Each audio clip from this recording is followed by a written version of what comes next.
हमारे urinary system में kidney, ureter, bladder और यूरेथ्रा शामिल होते हैं। और जब कभी कोई बैक्टीरिया यूरेथ्रा के द्वारा इस पेशाब के रास्ते में इंजेक्ट कर जाता है तो ये अंदर जाकर पेशाब के रास्ते में इंफेक्शन उत्पन्न करता है और जिसको हम यूटीआई या यूरिनरी ट्रैक्ट इंफेक्शन के नाम से जानते हैं। और इस इंफेक्शन के लिए अधिकतर ई कोलाई बैक्टीरिया जिम्मेदार होता है। यूरिनरी ट्रैक्ट इंफेक्शन की बीमारी बच्चों, औरतों, बुजुर्गों या किसी भी उम्र वर्ग के लोगों में हो सकती है, लेकिन सामान्यतः ये बीमारी औरतों में अधिकता से देखी जाती है।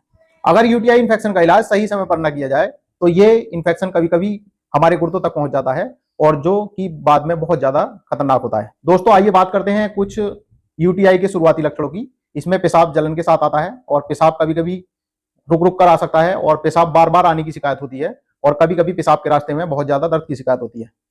अगर इस समस्या को नजरअंदाज किया जाता है तो कभी कभी जो लक्षण है बहुत गंभीर हो जाते हैं। इसमें पेशाब में बदबू आती है, पेशाब में जलन सी बहुत ज्यादा महसूस होती है और पेशाब का रंग जो है हल्का पीला गाढ़ा हो जाता है। पेशाब में खून आता है और मरीज को जो है पेशाब के निचले रास्ते में दर्द की शिकायत होती है और कभी कभी मरीज को तेज करके जाड़े से बुखार की भी शिकायत होती है। और दोस्तों ध्यान रहे कि अगर मरीज को लगातार कमर और पीठ में दर्द की शिकायत रहती है तो मरीज को ये इन्फेक्शन किडनी तक भी हो सकता है। महिलाओं को पीरियड के आसपास इन्फेक्शन बहुत ज्यादा बढ़ सकता है या व्यक्तियों में अगर किसी को बेनाइन प्रोस्टेट हाइपरट्रोफी की प्रॉब्लम है तो उसको भी बार बार इन्फेक्शन होने के चांसेस बहुत ज्यादा होते हैं। जो व्यक्ति पानी कम पीते हैं उनको पेशाब में इन्फेक्शन होने के चांसेस बहुत ज्यादा होते हैं, या जो लोग पेशाब को बहुत लंबे समय तक रोक के रखते हैं तो ऐसे मरीजों को भी पेशाब में इन्फेक्शन होने के चांसेस बहुत ज्यादा होते हैं। या कोई व्यक्ति है जो क्या जेनेटिक ऑर्गन्स की सफाई बहुत अच्छे से नहीं कर पाता है या उसके जेनेटिक ऑर्गन्स पर गंदगी की शिकायत रहती है तो ऐसे मरीजों को भी यूटीआई इन्फेक्शन होने के चांसेस बहुत ज्यादा होते हैं। महिलाओं में गलत तरीके से टॉयलेट साफ करना या कोई जो विवाहित महिलाएं हैं अपने पार्टनर से संबंध के बाद में पेशाब नहीं करती हैं या जेनेटिक ऑर्गन्स को सही से साफ नहीं कर पाती हैं तो ऐसे पेशेंटों में भी यूटीआई इन्फेक्शन के चांसेस बहुत ज्यादा होते हैं।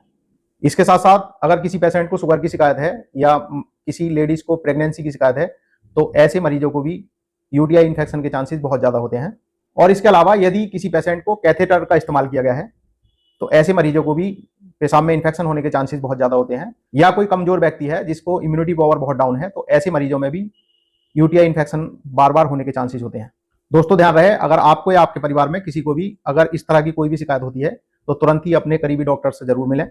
और जैसे ही आप डॉक्टर्स के पास जाते हैं तो डॉक्टर्स आपको कुछ जांचों के लिए रिकमेंडेड कर सकते हैं। इसमें बहुत ज्यादा जांचों की जरूरत नहीं होती है, तो इसमें सबसे पहली जांच होती है यूरिन रूटीन एग्जामिनेशन। इसमें आपका पेशाब का सैंपल लिया जाता है। इसके अलावा यदि यूटीआई इन्फेक्शन बार बार होता है तो आप यूरिन कल्चर एंड सेंसिटिविटी की टेस्ट करा सकते हैं।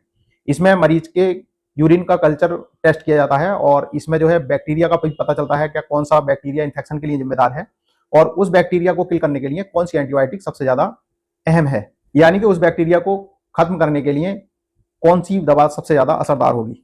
दोस्तों ध्यान रहे, क्या बार बार बिना जांच के एंटीबायोटिक लेना खतरनाक हो सकता है और कोई भी इलाज बिना जांच के शुरू ना करें। दोस्तों आइए बात करते हैं कुछ कॉमन एलोपैथिक ट्रीटमेंट्स के बारे में और जिसके द्वारा हम यूटीआई इन्फेक्शन को कम कर सकते हैं। अगर किसी पेशेंट को यूरिनरी ट्रैक्ट में हल्का फुल्का इन्फेक्शन है तो हम उस पेशेंट को एंटीबायोटिक 5 से 7 दिन चला सकते हैं। इसमें मुख्यतः नाइट्रोफ्यूरानटोइन, फास्फोमाइसिन, इसके अलावा नॉरफ्लॉक्सासिन, ओफ्लॉक्सासिन या सेफिकजिम का इस्तेमाल करके हम यूटीआई इन्फेक्शन को कम कर सकते हैं। यदि मरीज को पेशाब में बहुत ज्यादा जलन है तो इसके लिए यूरिन एल्कलाइजर लेना बहुत जरूरी होता है। और अगर मरीज को पेशाब के रास्ते में दर्द की शिकायत रहती है तो पैरासीटामोल या एंटी स्पाज्मोडिक दवाइयों से हम दर्द को कम कर सकते हैं।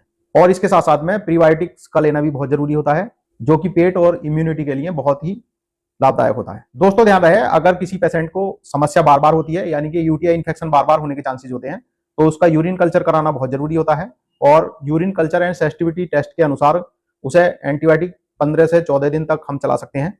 इसके साथ साथ कभी कभी आईवी एंटीबायोटिक्स का भी यूज किया जाता है और साथ ही साथ किडनी की जांच कराना भी बहुत जरूरी होता है जिसको हम केएफटी यानी कि किडनी फंक्शन टेस्ट के नाम से जानते हैं। दोस्तों एलोपैथिक ट्रीटमेंट के साथ में कुछ होम रेमेडीज भी होती हैं जिसको अपनाकर हम यूटीआई इन्फेक्शन को बहुत हद तक कम कर सकते हैं।